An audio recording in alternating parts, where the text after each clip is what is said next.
is good to have you join us on today's edition of Worthy by Design, brought to you by Advent Cable Network Nigeria, ACNNTV. On this show, we'll focus on the journey from girlhood to womanhood and everything in between. I am Ibera Chims. Welcome. Today, our conversation will be focused on the impact of drug and substance abuse on girls and women. Drug and substance abuse are vices that have regrettably become ingrained in the fabric of our society. Now, people seem to have unhindered access to drugs and other mind-altering substances, and our girls, ladies, and women are not left out. Now, how harmful is drug abuse to women? Do drugs solve or create more problems?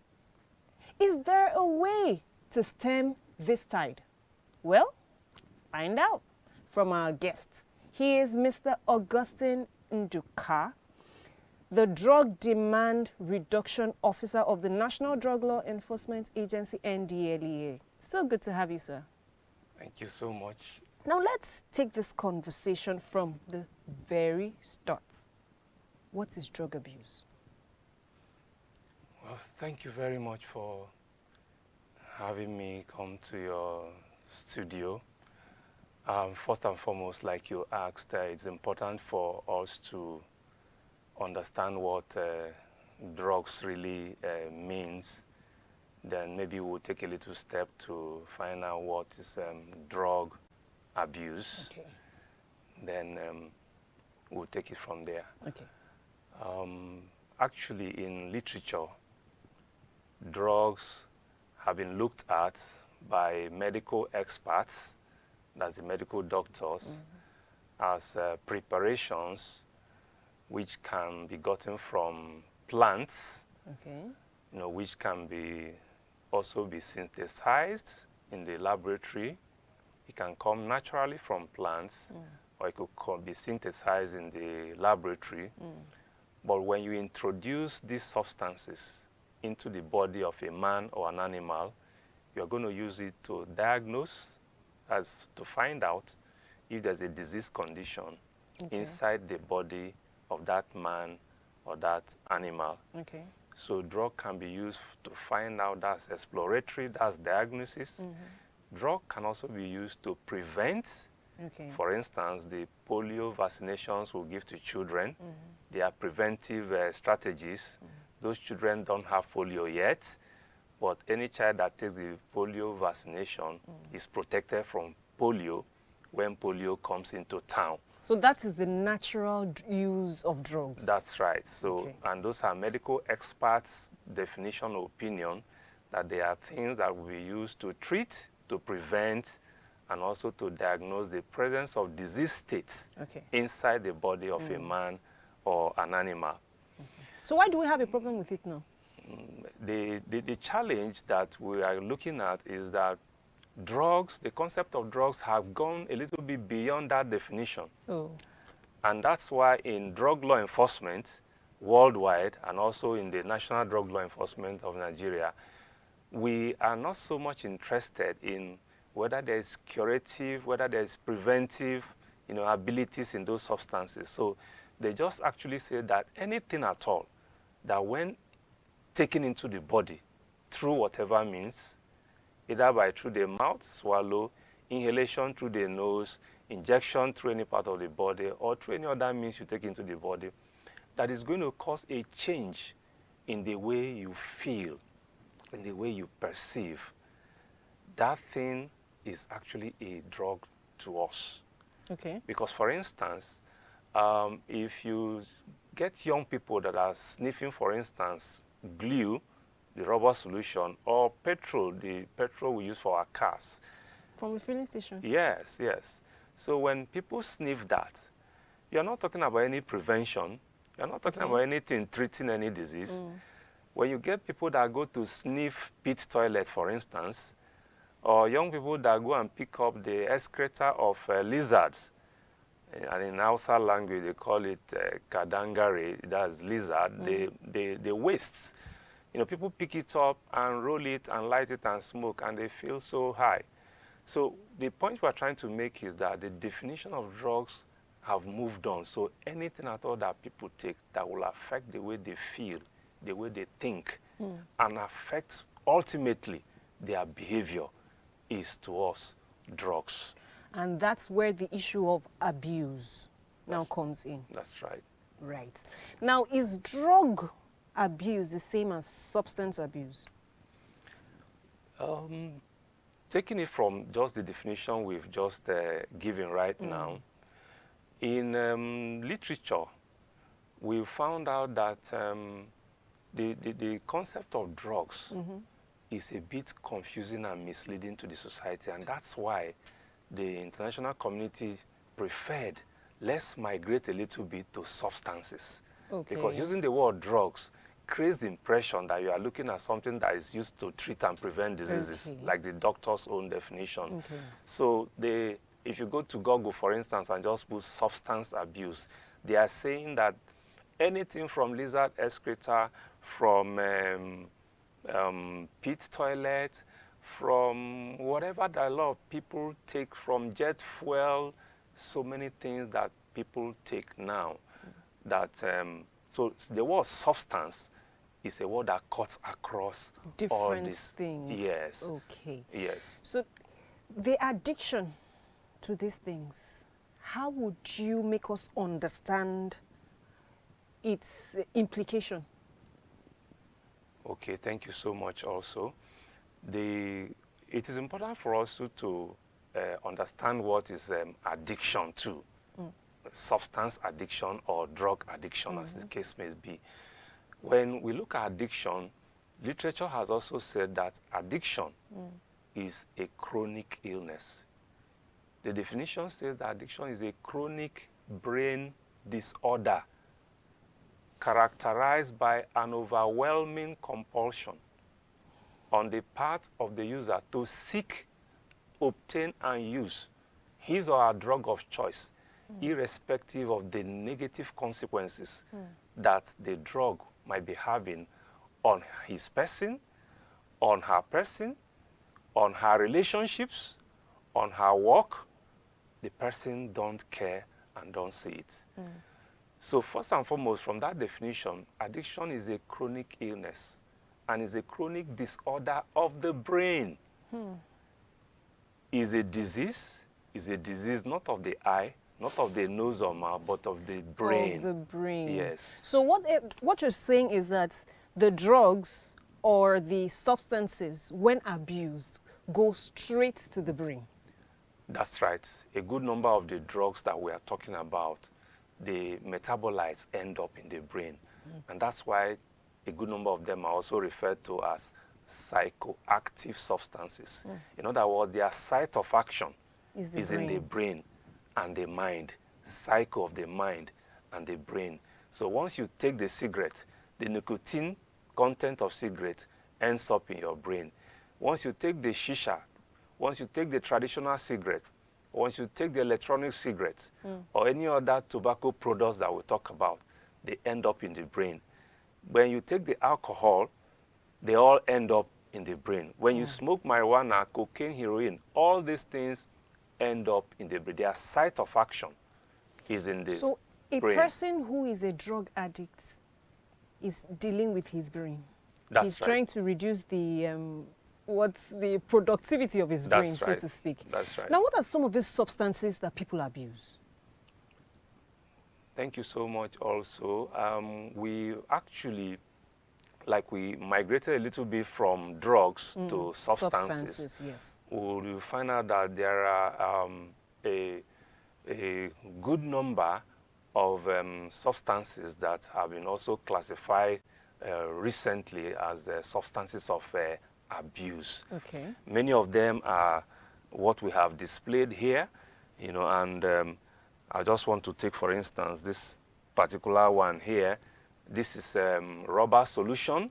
Rubber solution is actually made for us to use. Can you turn it properly? Let's see. Yeah. Okay, for us to actually use to vulcanize our bicycle tubes, the football of our young children, is called rubber solution. And anywhere there is rubber to rubber contact, this is a solution that is used to solve that. Okay. But we discovered these days that young people just go buy this and just empty it into a cellophane or any other plastic water container and just sniff this. And they get high, it goes straight into the brain and give them whatever high. And people get addicted to this. And they keep going on and on and on. And of course, we have also talked about tobacco and tobacco products, the nicotine content of various... These ones are the common yes, ones to see. Yes, yes, that's right.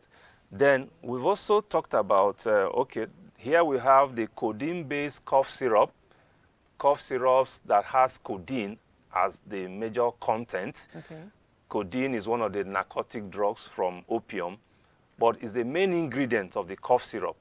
And that's what soothes your nerves. Okay. That's what causes the children to sleep when they take it. Okay. That's why we are told, don't take it in the morning while you want to drive. Okay. Better take it in the evening so that you sleep over and it causes you to sleep. The codeine content in this cough syrup is what actually makes people to sleep, and that's what causes the addiction. Okay. Codeine cough syrup addiction is a major issue internationally and within the country now. Okay, so somebody has a prescription, okay, and you're supposed to take 10 meals. Is that what gets you high? If you have a prescription, for instance, the doctors definitely will let you know that take like 5 meals in the morning, 5 in the afternoon, or 5 in the night, or might say just take 10 meals in the night and go to sleep. Then, but we find a lot of these young people go to either the chemist shops or pharmacy shops, or a lot of young people that had nothing to do with chemists, that never did apprenticeship in chemists, that never studied pharmacy. And they don't have the license. They don't have any license, and they just buy these things and begin to sell. So they just go get it and remove the cover and empties the 100 ml inside their system, throw away the bottle and move on. So it's the overdose that is the abuse, not the prescription quantity. That's right. So what other drugs do we have? Do we need to know? In addition to what we have here, well, this is what we have here is called SK. These are synthetic marijuana products that had been mixed with a lot of other chemicals, and most time this is a cocktail. Okay. One single drug user cannot finish this, so he needs to invite a lot of his friends to a party because this is highly concentrated. And most users don't exactly know what had been mixed in this. And that's why it's a whole lot of challenge. Then from here we have the Rofinol.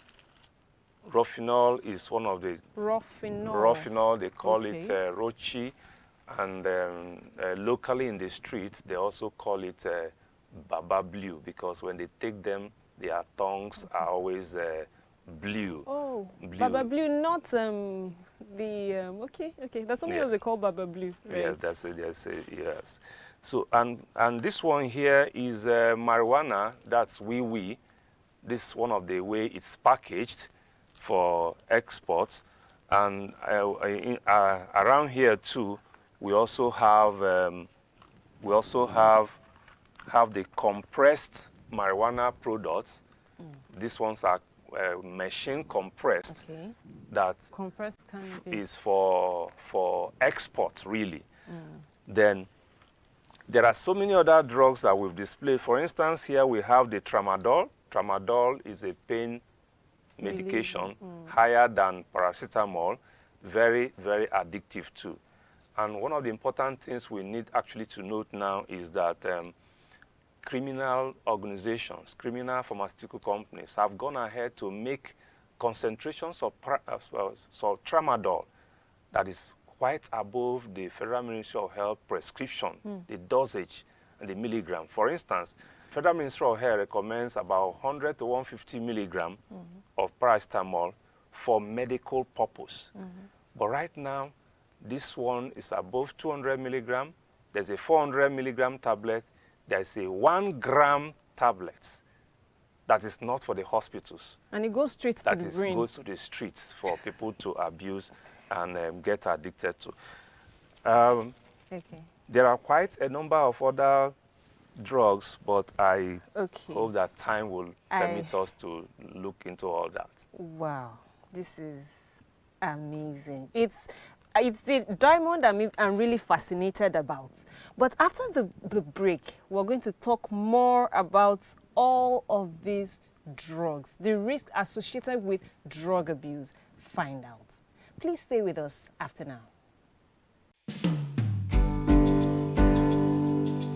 Crossfire is a program that treats controversial topics on diverse issues surrounding the church and the society.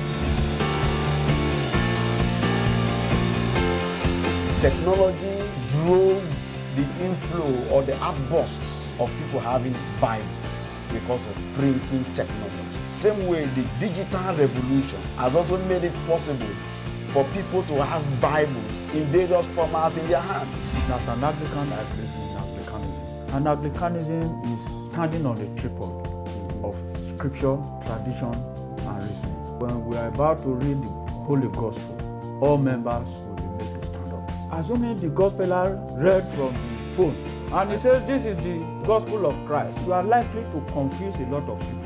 Because people will be seeing phone in your hand. In the history of Holy Communion, we've never heard that somebody contacted the disease from the other person. I think, sir. The truth is that when people are gathered together and anything happens, whether it is an earthquake or it is a disease or anything, it spreads faster and there are more fatalities. That's just what I'm talking about. The first evangelist in the Bible was a woman of Samaria that Jesus met at the well. Immediately this woman met Jesus. She went into the town and started telling everybody that come and see somebody who told me everything about myself. The women actually supported the ministry of Christ, supported the ministry of the apostles, but they were never called apostles.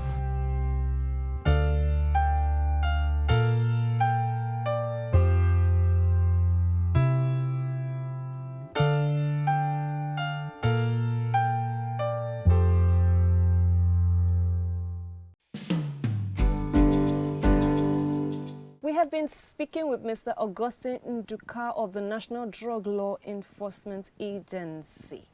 You can follow the conversation on our various social media handles on Twitter, Facebook, and Instagram at Worthy by Design.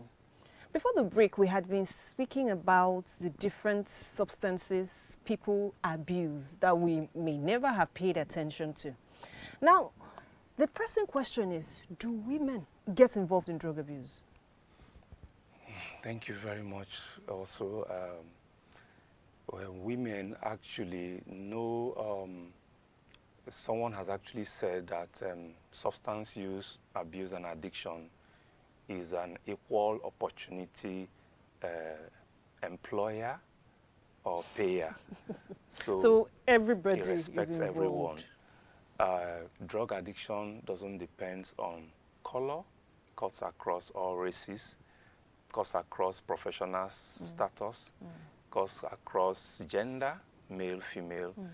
It cuts across, there is no one that is really exempted from addiction or substance use and addiction. Within our years of working in this area in prevention science and in treatment and rehabilitation of dependent person, we've actually admitted males, we've actually admitted the rich, we've actually admitted the lowest part of the society. Addiction doesn't even respect animals. So women Yes, women are also drug abusers. Yes, women are also giving the men a run for their position. So that means this conversation is important. Very, very important. Now, what are the triggers? What are the causes of drug abuse? Why should a woman, I'm beautiful, why am I doing drugs? Yeah, so much actually is involved when women get into substance abuse. There are a lot of causes. First and foremost, women by the nature of their design are actually very active. They are home builders. They are the ones that take care of the children at home. Women are the ones that are primary people that also dispense our medications. Women, by the nature of their creation, are multitasking. You know, a woman can be doing so much at the same time. So these natural endowments that women have been given, a good number of times also predisposes them to taking substances. Why so? When a woman, for instance, has a spouse that is abusing substance, automatically she's going to abuse, because women are relationship driven. Most women will not want to lose that relationship. Women are emotional. Women are also, because of their body makeup, biology-wise, women are able to progress when they start doing drugs at the same time with men. They progress faster into addiction than the men, because women have less water in their bodies and more fats. And the metabolites of some of these drugs like marijuana, THC is soluble in fat. THC crosses the blood-brain barrier and gets stored in the brain where you have fats. THC also crosses the placenta barrier to move from the woman to the unborn child in the womb. So THC has affinity for fats. And that's why women tend to progress faster. We call it telescoping in addiction science. They proceed faster to addiction when they start doing drugs at the same time with the men, yes. Then because of the unique nature of women, we have earlier said they are relationship people. They connect with people and all that, so they can be influenced. Women are, of course, also people that the society have actually given an impression. We believe from what the media is saying that being slim is being fashionable. So no woman will want to have the very bold and big body. Women want to shape up themselves. So drugs and are supposed to drugs help them do are that? handy, you know, in letting us shape ourselves. And so much about why women are a bit more predisposed to having substances, yes. Now, there's a certain study from the National Center for Addiction and Substance Abuse at Columbia University. And it said that young women and girls initiate substance abuse during their crucial years, you know, due to stress, peer pressure, and all of that. Why is this so? Or is it the same in Nigeria? Our women are different? Well, actually, there are developmental milestones in the life of male women, and also, but for women, there are transitions. Transitions from a young girl to the teenage years to adulthood. Of course, you know that the hormones of the body, the secondary characteristics of the body, development of all the body parts and all that, there are a lot of hormones. And some of these hormones also assist in mood changes in these people. You might wake up one morning as a young girl and as a lady, you just become moody. You won't know it's as a result of the hormonal changes, maybe during the hormonal periods, transitions of the body. So how does this affect, you know, have anything to do with drug use? We are trying to say that those hormonals actually brings about the changes in the feelings and the mood states of these unique human beings. And some of the mood states can lead to one taking off something to correct or to change some of the mood states. To suppress it. Yes, that's right. That's right. For instance, the pain maybe of menstrual pain. For instance, the tramadol is a pain medication. And if you are not, if you don't have the knowledge and maybe the young girl, a teenage girl, 15, 16, have menstrual pain during her times, and she takes beyond paracetamol and takes maybe tramadol to manage that pain. She can so smile and laugh when the period is coming, not knowing that tramadol is a highly addictive substance. Okay. So her natural biology predisposes her, because her mood states and those natural changes in her system predispose her to take that.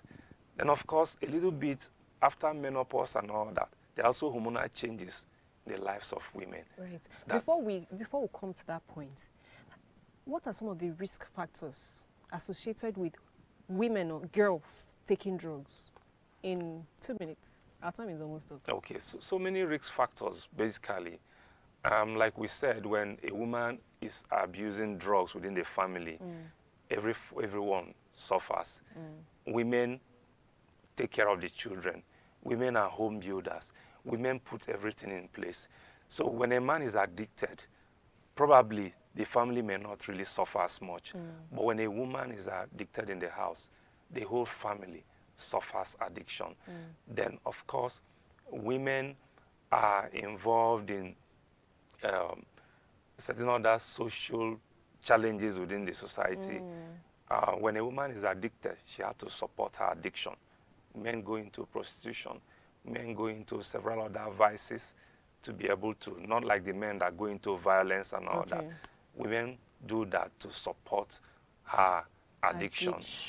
Let's hang it there. We will continue this conversation. There's so much more to be talked about, but for the brevity of time, we will hang it just there today. This conversation continues next week, same time, same station, with our guest, Mr. Augustine Njika. I won't forget to say thank you. Thank you very much. For all the knowledge. Yes. Now remember, ladies, you are worthy by design. So please wash your hands, sanitize them, and remember, mask up. See you next time.